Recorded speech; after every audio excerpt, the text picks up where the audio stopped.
கிறிஸ்துவுக்குள் அன்பான தேவனுடைய பிள்ளைகளே, இயேசுவின் நாமத்தில் அன்பின் வாழ்த்துக்கள். கர்த்தர் தாமே உங்களை ஆசீர்வதிப்பாராக.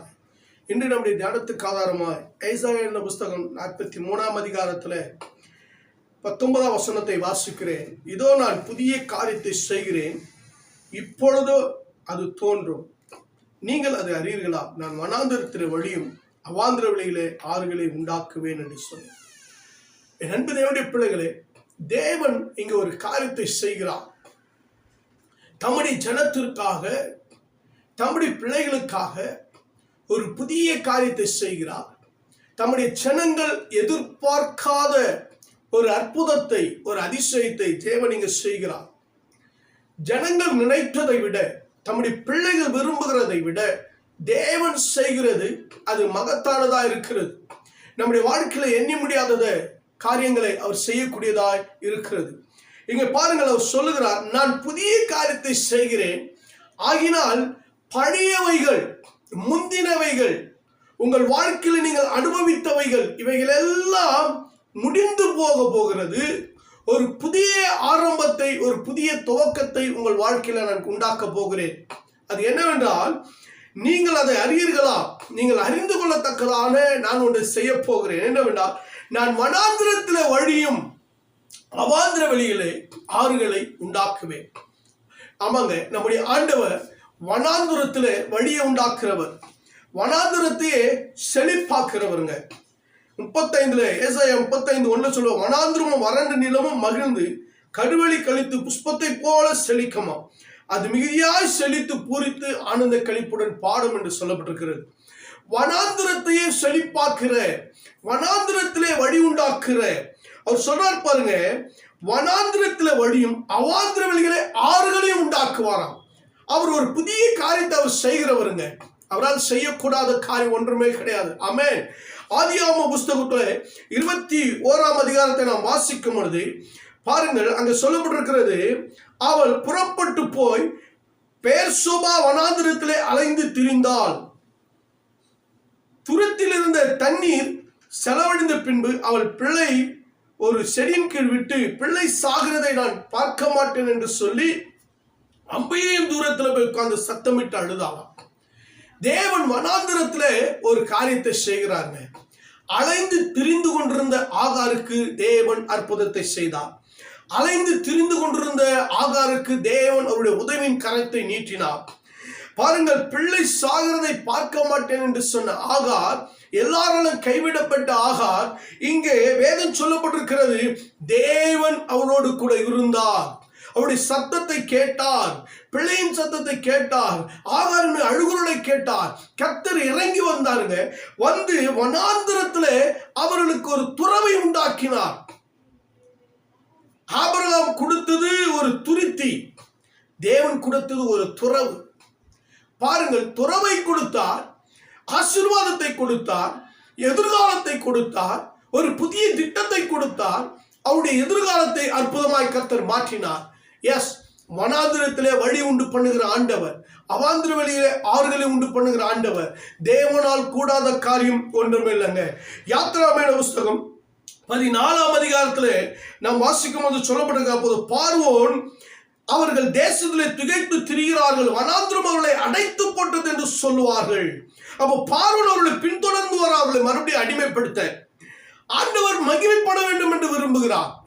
ஆண்டவருடைய செயல்கள் எல்லாம் இஸ்ரவேல் ஜனங்களை விடுதலையாக்கி தேவனுடைய மகிமை வெளிப்படுத்த வேண்டும் என்று தான் தேவனுடைய திட்டம். இஸ்ரவேல் ஜனங்கள் விடுதலை பெற வேண்டும், இஸ்ரவேலுக்கும் தன்னை வெளிப்படுத்த வேண்டும், விடுதலை பெற வேண்டும். நான் எப்படிப்பட்ட தேவன் என்பதை பார்வோனுக்கு வெளிப்படுத்த வேண்டும், பார்வோனுடைய கூட்டமும் அதை அறிந்து கொள்ள வேண்டும், பார்வோனுக்கு தக்க பாடத்தை கர்த்தர் கற்றுக் கொடுக்க வேண்டும். பாருங்கள், பார்வோன் பின் வருகிறதை பார்த்து, பின்னாக வருகிறதை பார்த்து இஸ்ரவேல் ஜனங்கள் பயந்து, இந்த வனாந்திரத்திலே சாகும்படியே எங்களை கொண்டு வந்தீர் என்று சொல்லுகிறார்கள்.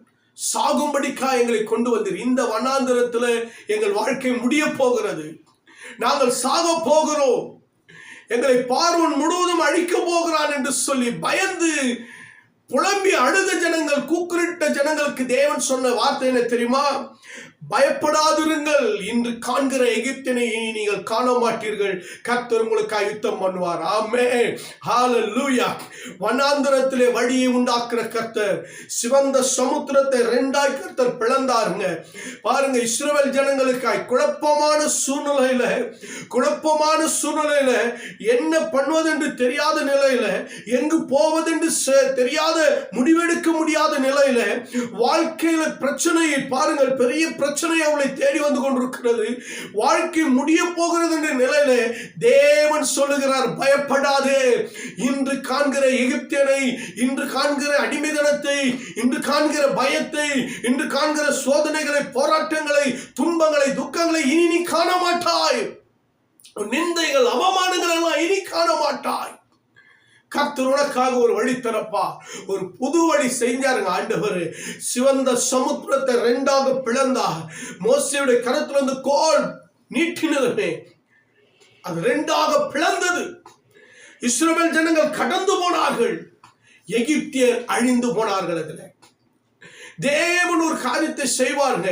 உங்களுடைய வாழ்க்கையில பெரிய மாற்றத்தை கொடுக்க அவர் வல்லவரா இருக்கிறார். தேவன் செய்கிற காரியம் எதுவோ அது உன் வாழ்க்கையில மகிமையாய் நிற்கும், அற்புதமாய் நிற்கும், அதிசயமாய் நிற்கும். தேவன் செய்கிறது உன் வாழ்க்கையில தேவனுடைய வல்லமை வெளிப்படுத்தக்காக கர்த்தர் செய்வாருங்க. வனாந்திரத்தில் வழியும் அவாந்திர வழியில் ஆறுகளை உண்டாக்குற தேவன் ஒரு புது வழியை திறந்து அந்த வனாந்தரத்தில் இஸ்ரவேல் ஜனங்களுடைய அந்த குழப்பத்தின் நேரத்தில் ஒரு புது வழியை திறந்து அவர்களுக்கு வெற்றியை கொடுத்தாருங்க. அவங்க அப்படித்தான் பண்ணாங்க பாருங்க. கர்த்தரை புகழ்ந்து பாடுவோம், கர்த்தர் மகிமையாய் வெற்றி சிறந்தார், குதிரையும் குதிரை வீரனையும் கடலிலே தள்ளினார். உங்கள் எதிரிகளை கர்த்தர் தள்ளி போடத்தக்கதாக கடலிலே தள்ளி போடுவார். உங்கள் வனாந்தர பாதையிலே, குழப்பத்தின் பாதையிலே கர்த்தர் ஒரு பெரிய ஜெயத்தை கர்த்தர் கட்டளையிடுவார்கள். கர்த்தரை நம்புங்க, கர்த்தரை நம்புங்க, கர்த்தர் பெரிய காரியங்களை செய்வார். என் அன்பு தேவனுடைய பிள்ளைகளே, 2 ராஜாக்கள் புஸ்தகம் 3ஆம் அதிகாரத்துல இங்க வேதம் சொல்லப்படுகிறது, யூதாவின் ராஜாகிய யோசபாத் 18ஆம் வருஷத்துல ஆகாப்பின் குமாரனாகிய யோராம் மற்றும் யோதாமின் ராஜா சேர்ந்துட்டு பாருங்க யுத்தம் பண்ணும்படி போறாங்க. இவர்கள் யுத்தம் பண்ணும்படி மோவாபின் கையிலே, அதாவது மோவாபினோட யுத்தம் பண்ண போறாங்க. 7 நாள் அவர்கள் சுற்றிட்டு வர்றாங்க. தண்ணி இல்லை, அங்க யுத்தத்தை செய்து ஜெயிக்கிறதுக்கும் வழி இல்லை. இப்போ யோசபாத் சொல்றாரு, தேவனுடைய வார்த்தையை கேட்போம். ஆமென், தேவனுடைய வார்த்தை கேட்போம். தேவனுடைய வார்த்தை எங்க இருக்கிறது கேட்போம் என்று சொல்லும் பொழுது தேவனுடைய வார்த்தை எலிசாவின் கையில் இருக்கிறது. அப்போ கர்த்தரால் அழைக்கப்பட்ட எலிசா வருகிறார், ராஜாக்களால் அழைக்கப்பட்ட எலிசா வருகிறார். வந்து கர்த்தருடைய வார்த்தை ஆவிலே நிரம்பி அவர் சொல்லுகிறார், காற்றையும் காண மாட்டீர்கள், மழையும் பார்க்க மாட்டீர்கள், நீங்கள் உங்கள் மிருக ஜீவன்கள் எல்லாம் குடிக்கும்படியாக கர்த்தர் ஒரு அற்புதத்தை செய்வார். அல்லேலூயா. பாருங்க, இந்த பள்ளத்தாக்குகள் தண்ணீரால் நிரப்பப்படும் என்று கர்த்தர் சொல்லுகிறார். மறுநாள் காலமே கழுக்க வெளுக்கும் பொழுது, பலி செலுத்தப்படும் பொழுது, பாருங்கள், மறுநாள் காலமே பலி செலுத்தப்படும் நேரத்தில் காலையிலே எழும்பி அவர்கள் பலி செலுத்தும் பொழுது தண்ணீர் ஏதேன் தேச வழியாய் வந்தது. என் அன்புக்குரியவர்களே, தேவன் அற்புதங்களை செய்கிறவர், அதிசயங்களை செய்கிறவர். நீங்கள் திகைத்து கொண்டிருக்கிற நேரங்களிலே, ஒரு வழியும் இல்லாத நேரங்களிலே, நீங்கள் பாதிக்கப்படுகிற நேரங்களில், பயந்து நடுங்கிற நேரங்களிலே கர்த்தர் உங்களுக்கு அற்புதங்களை செய்வார்.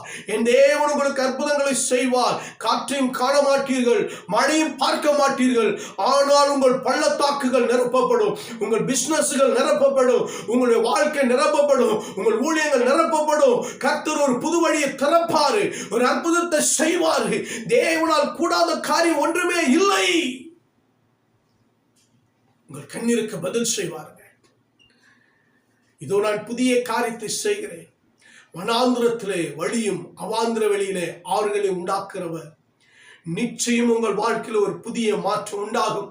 நிச்சயம் ஒரு காரியத்தை கர்த்தர் செய்வார். என் அன்புக்குரியவர்களே, தேவனை விசுவாசியுங்கள். கர்த்தருடைய வார்த்தையை இங்க பாருங்கள், கர்த்தருடைய வார்த்தை எங்க இருக்கிறது என்று யோசபாத் தேடினார். கர்த்தருடைய வார்த்தையை தேடுங்கள். தேவனை விசுவாசித்து அவரை மகிமைப்படுத்துங்கள், அவரை ஆராதியுங்கள். உங்கள் வாழ்க்கையில கர்த்தர் புதிய காரியங்களை செய்வார். தேவன் மகிமையான காரியங்களை செய்வார். பரலோக பிதாவே, அன்பின் தகப்பனே, வானத்துக்கு பூமிக்கு மேலாய் கர்த்தாவே, இயேசு கிறிஸ்து நாமத்தினால வர்றேன்ப்பா. இந்த வார்த்தை கேட்கிற ஒவ்வொருடைய வாழ்க்கையிலும் கர்த்தர் புதிய காரியங்களை, அற்புதங்களை, பெரிய காரியங்களை கர்த்தர் செய்வீராக. ஆண்டவரே, வனாந்தரத்தை போல அழுது கொண்டிருக்கிற ஒவ்வொருவருக்கு அற்புதத்தை செய்வீராக. ஆண்டவரே, வனாந்தரத்தில் ஆண்டவரை தவித்து கொண்டிருக்கிற, புலம்பிக் கொண்டிருக்கிற ஜனங்களுக்கு அற்புதம் செய்வீராக. வனாந்தரத்தில் விடாய்த்து போனவர்களுக்கு அற்புதம் செய்வீராக. நீர் ஆண்டவரே, ஒவ்வொரு வாழ்க்கையும் மாறட்டும். இயேசுவின் நாமத்தில் பிதாவே, ஆமென், ஆமென். God bless you. கர்த்தர் உங்களை ஆசீர்வதிப்பார். ஆமென்.